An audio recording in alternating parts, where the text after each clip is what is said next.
The guy comes and his name is Tex. And he's from like Austin, Texas, right? And he says, listen, I want to buy 50 machines. And it was like 200, it was like 235,000. He says, I've heard this. But I only want one thing from you. No, I want two things, he said. I'm going to come on a Friday to do business, but I need you to be at my suite at the Marriott. I have the whole top penthouse suite. I need you to be there at 8 o'clock. I go, what's the second thing? He says, don't bring your wife, and you're going to be out till like 8 o'clock in the morning. I'm like, geez, okay, what is she? So I'm like, all right. So he says, listen, I'm a businessman. I'm just going to come in there, and the business is going to be easy. Okay. So he comes into my office, and he's like 6'8", right, with a bolo tie and like a cowboy hat and boots on. And he shakes my hand, and he almost breaks it, really. You ever had a guy shake your hand and it hurts? Yeah. I almost broke my hand. And he gives me a check for $235 before talking, a cashier's check. I'm like, all right.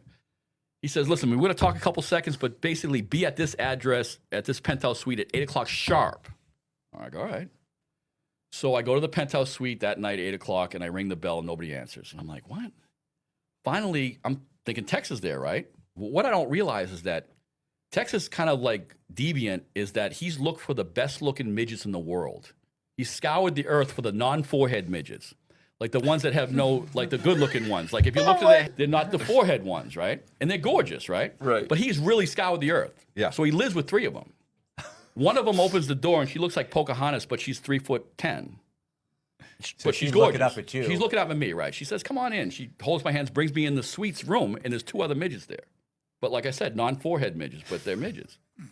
So they're partying. They're like already doing drugs and stuff, and I'm like, all right. And they keep wanting me to, like, I'm drinking with them. They keep wanting me to take these pills, and they're not taking them, like horse pills. Like, I don't know what it is. I thought it was Tranquil. I don't even know. Asked my brother, and he didn't even know what they were, and he was into that stuff. So finally, I take the pill. Not good. I mean, I thought I was hallucinating. I thought I was floating. Like the room was like levitating. It was bad, right? What is it that Belford used to take all the time? It was something crazy. Quaaludes. It might have been a Quaalude. I don't even know, though. So I'm like, hi, but I'm still like digging on the Pocahontas girl, right?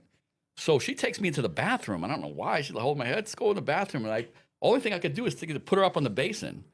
Like, because she's a midget, right? So I put her up on the basin, talking to her, and then we play around, and like, I don't know what she's giving me. It's scaring me a little bit. Like, really. Right. But I'm still like, amorous a little bit. So I'm playing around with her. She's playing with me. She puts her hand in my pants, right? And for about 10 seconds, what they gave me was like, had to be like a Viagra or something, because it's huge. Like bigger than it's ever been. It's like rock like this, right? But I'm so screwed up. It takes me 30 seconds to realize it's not the pills. She's got baby hands because she's a midget. So it just looks bigger. Oh my God. So you have so to what tell happened Bubba is this story. So what happened was we go back out, we do our thing, we go back out, and then it's like now it's getting to be 3 hours. I'm there 4 hours, and where's Tex? I don't even know. Like now I'm thinking, getting a little paranoid too. Like Tex might come into the door and just kill me or something. I don't know. He comes out of like one of the rooms of the suites, and he says, "Listen, everybody, get their clothes on." I got my clothes on. Get your clothes. We're going out to South Beach. We're going down to Mansion, this club down there. I got table there, everything. It's like 1:30, 2 o'clock in the morning. So he's got a limo waiting for us, and the midgets, they put on their like midget going out clothes, like the little midget hole clothes, right? So listen, I've been to South Beach I used to have Miss Venezuela work for me. My wife is gorgeous. I've got looks before. I've never got the looks I've had to be with Tex, the three midgets walking in South Beach. I'm like, people are like looking at us like, what the hell is this? He's 6'8". How tall? You're 6'2"? Yeah, I'm 6'2", yeah. So, yeah, and these girls are like 310, but non-forehead, you know what I'm saying? So, so we go to the club Mansion. He gets right in. There's some people I recognize that aren't getting in, like celebrities. We go to a table. We sit next to all people. We sit next to Dean Cain. But Dean Cain's not a huge actor, but he's sitting there with his friends. And Dean Cain's like scooping on these girls. He's looking at them like the small people. Midgets, that's not a bad word, I guess, right? Yeah, so he's scooping on these midgets, right? And then Tex is like, "Who? I don't care if you're Superman or not. Get out of here," because he's trying to go talk to him. So I take a bottle. He's buying bottles. Tex got big money buying bottles like Cristal. I take a bottle and I go to the bathroom. And every club like that always has a small bathroom for some reason. Like, why do you have a club like that and have a small bathroom? You have a waiting room for the bathroom. These type of clubs. So I'm in line to the bathroom with a bottle of Cristal. The Pocahontas girl comes up. "You want me to hold your hand and keep you company?" So she holds my hand. I got a bottle of Cristal. I got guys walking by me that say, "You're a pimp, man. Like you're like this is crazy, right?" And so we go back. We spend the whole night out. I get back to the house at like 8 o'clock in the morning. So I think that's it with Tex, right? About 3 days later, I start getting these emails of him doing debauchery with the midgets. Like the first one was at a McDonald's drive-through with a kid giving a Happy Meal like this, one midget on his lap, and one midget going like this, and the kid looking in like, what the hell is going on here? He's sending me pictures of a pool party with his guys like doing the midgets and stuff. So about a month later, my office was kind of mismatched because I grew so fast. I had to have suites over here and over here. It's not all in the same place in this office complex. So I have to go all the way over this office. So my wife had been there for like 2 hours. My secretary said, hey, wife's in your office. She's been waiting for you 2 hours. I said, I'm busy. Oh, no, she's not mad. She's just waiting in your office. I left my computer on, though.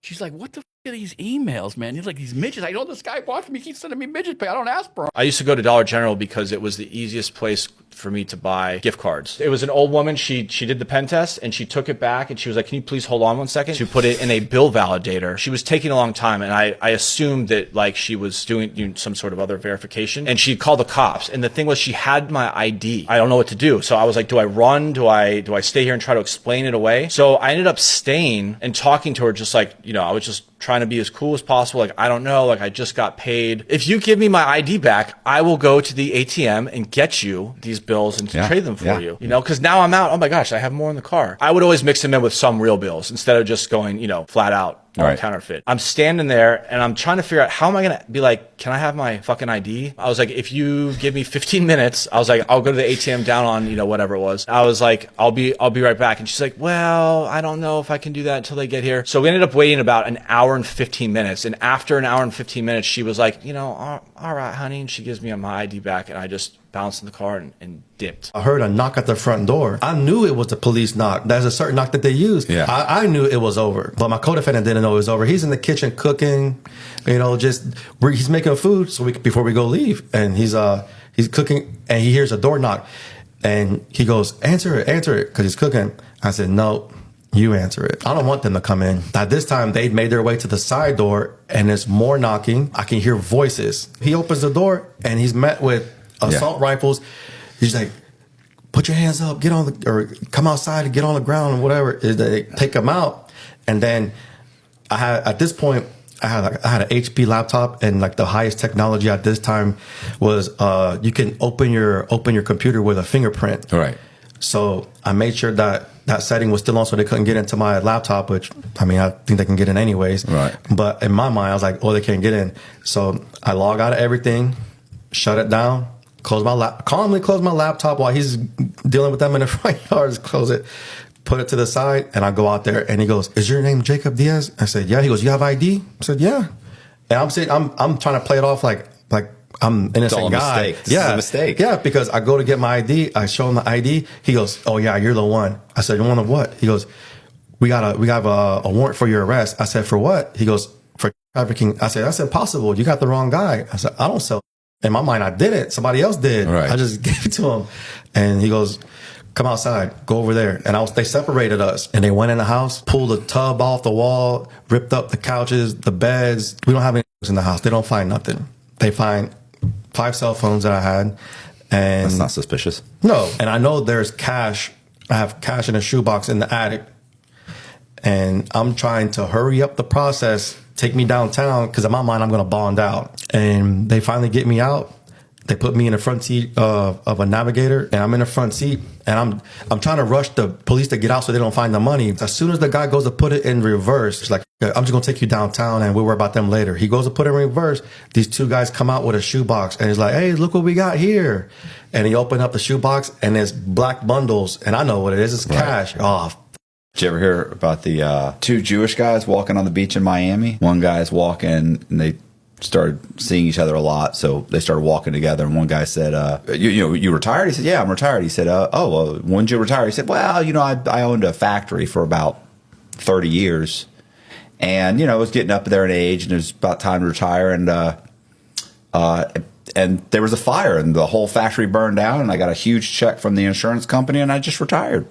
And he goes, really? He said, yeah. And they were walking. He said, well, how'd you get here? How'd you end up retiring? He said, well, I had a very similar story. He said, I had a factory too. And, it was getting up there in age, and, really trying to sell it, wasn't going to get that much. And it just so happens that, that hurricane came through and it wiped out the entire factory, and the insurance company paid me out too, and I got a big check and I retired. And then one guy looks at the other guy and he goes, "How do you start a hurricane?" So I went to that party and I left immediately because I was freaked out. But I guess my ex-husband had set his sights on me, and he actually contacted somebody that I knew, a mutual friend, and made her $15,000 in the stock market to get me to show up at a restaurant for dinner. You didn't No, she just said to me, "Hey, do you want to go to dinner?" And I said, "Sure." She goes, "That guy Jordan might be coming." I said, "What's he coming for? Isn't he married?" She said, "What do you care?" I said, "I don't care. I just think it's weird." Right. But I was like, okay. And I showed up. And so he gets out of his white Testarossa with his cowboy boots and saunters over to the table and sits down. Now I have no idea it's a setup. And we just start talking. And I'm from Brooklyn. He's from Queens. We know a lot of the same people. I'm 22. He's 28. And we just got along really well. And then he was like, "Can I drive you home?" I was like, okay, this guy does like me. And then he dropped me off. And he said, "What's your phone number?" And I said, "I'm listed under Ophelia Lopez," because that was my roommate at the time. You know, there was no cell phones or anything. I just hopped out of the car. And then the next day I came home and there was 1,200 square foot of flowers outside my door for my 800 square foot apartment. That was, yeah, he was all in. He was go big or go home. Yeah. He was married and I wasn't interested in that. And so I went and actually lived in Chicago for a while. And then I came back in December and we were both working out at the Vertical Club, which was the hottest spot in the city to work out. And I bumped into him there. And he asked me out. Was that an accident, or he really was working out there? Was I it? think he was, I don't know. It could have been fate or Yeah. destiny or whatever we call that. So we go on our first date and he says to me, "I'm separated." He has an apartment in the city. Is any of that true? Separated. Is that true? Yeah. I don't know how separated he was, but again, I'm so young. So I don't understand all the rules of the game at this point. Right. I'm just very trusting person. And so we go out on a date and that's it. We fell madly in love. There's a scene in the movie where you two are in the back of a limo and the wife shows up. Yes. Like, did that happen? That like, happened. like that? Just Or- like that. Really? Oh, yeah.